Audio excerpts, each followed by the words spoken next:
Hey, Jarek here, and this is the QWK Edge.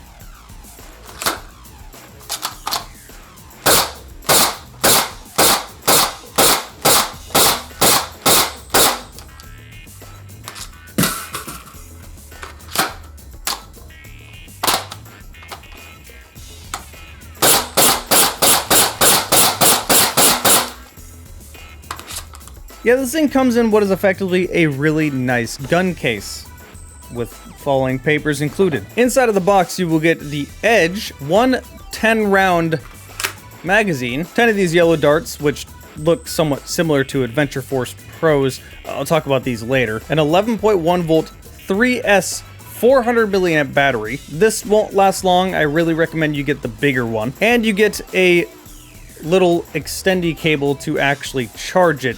You just plug it in the front here and then plug the other part into your charger. Interestingly, with this battery, it labels both of these as positive. Inside of here, you can see a red wire, so you can tell what is actually positive and negative, but it's labeled both as positive. Keep that in mind if you need to use that for alligator clamps or something like that. Anyway, the battery goes right in the front here and just clicks right in. If you get the one that has, like, I think it's 2200 milliamps, it'll stick out about that far, but the default one is flush with the foregrip. Not entirely sure why they didn't let you use your own LiPo. I'm going to assume there's a motor in here and there's only so much space. The motor might be in the back, I don't actually know, but it seems like the motor would be right here. At least that's the only reason I can think of that would make sense as to why they would do the battery this way. Again, I would really recommend getting the higher milliamp battery, because this one won't last you long at all. Anyway, what about the gun? This thing externally is extremely high quality. It's all made out of extremely high quality plastics. This is not ABS plastic or anything like it, and it feels very good in the hand. The stock itself is metal. If you push down on this little bar here, it's spring loaded and will just kind of pop out. And this is an extremely comfortable gun. Well, dart blaster, I need to get into a habit of calling them that. But yeah, the stock length is perfect for me. These irons are sort of fiber optic sights. Let me go ahead and close the stock again so you guys can really see this. They're very easy to pick up. They're pretty low on the gun. I've seen some people complaining about it. I don't personally mind it. I can get my eyes down there quite a bit, but they are pretty low. You have to get really close to the stock. Anyway, this blaster is a blowback AEG. Let me go ahead and cock it for you. Every time you shoot, you're going to have blowback and it's going to chamber another dart. If you want to decompress the spring, just take the battery out and pull the trigger. And yes, this does even have a slide lock, which it just locked back. So if you're out of ammo, it will lock back, so you know. These magazines are unfortunately specific to this gun, but I did kind of expect that because there's not really anything else out on the market that works like this. They are also freefall mags, so if you need to drop a mag, you easily can. Overall, actually operating this thing is pretty easy. The slide release is where you would expect it to be. You have a big charging handle here. Mag release is right on the grip. It's extremely comfortable, and it is semi-automatic only. This being semi-automatic only gave me more faith that this one wouldn't implode on me like every other Dart Blaster AEG I've ever bought. And I think I've narrowed down one of the biggest problems when it comes to AEGs. They're very picky when it comes to darts. See, all of my AEGs just kind of bricked themselves within 5 mags of me firing on full auto. And this is made by the same company that made the Challenger Mark III, which also bricked itself incredibly fast for me. As of right now, that thing is just a paperweight for me.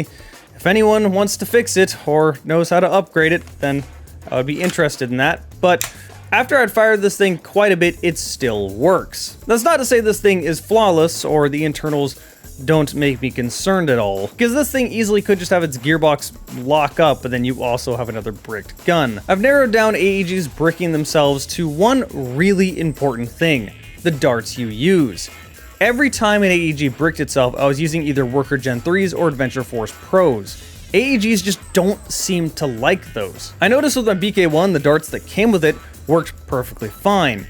But Worker Gen 3s would jam it up pretty often. Adventure Force Pros works a little better, but would still jam it up. And you can kind of tell when an AEG is about to jam, because its bolt will be a little bit slower, like it'll be struggling to actually chamber the darts. Thankfully, I have found out, just out of sheer coincidence, that bamboo darts work really great in AEGs. I've seen other YouTubers that have the same experience. I believe Xbox also figured that out. The funny thing is that I didn't buy the bamboo darts for this blaster. I bought it for the more gimmicky Chinese blasters I have that are usually more picky with darts. Anyway, moral of the story, make sure you only use darts that you know work in this. Otherwise, you risk completely locking up your gearbox faster than normal. And that really is the crux of this blaster.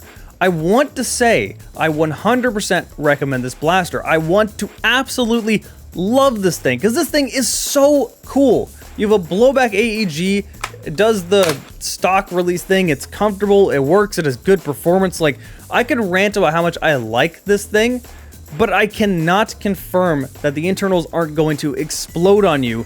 And that's kind of important. As of right now, I can tentatively say this one is probably worth it if you're aware of the downsides, if you want to only use bamboo darts. Or maybe if you want to upgrade this thing on your own, you want to fiddle with the gearbox. When I chronoed this, it had pretty good performance out of the box. The default darts this came with chronoed around 130 FPS, which is pretty decent for a pistol of this size. But when I used bamboo darts, the performance jumped up to 140 to 150 FPS. That's a 10 to 20 FPS boost just by using different darts. And honestly, using bamboo darts makes this thing work exactly like I thought it would. So what's my final conclusion of this blaster? Well, I love how it looks, I love how it feels, I love almost everything about it. I just wish I could say that it's not going to die on you. But considering I have put about 500 rounds through this thing and charged the battery 3 or 4 times now, without literally a single jam, I can only recommend it tentatively. Do keep in mind that when I say I didn't have a single jam, I was using bamboo darts. I definitely would have jams with Worker Gen 3s, Adventure Force Pros, or like most other darts. And again, that is the main crux of this gun. It is picky with darts, and if you use the wrong darts, you may just kill it. So, purchase with knowledge. I guess that's what I'm getting at here. If you do want to buy one of these, I'll put a link down below in the video information as to where you can get it. As for now, let's just shoot it.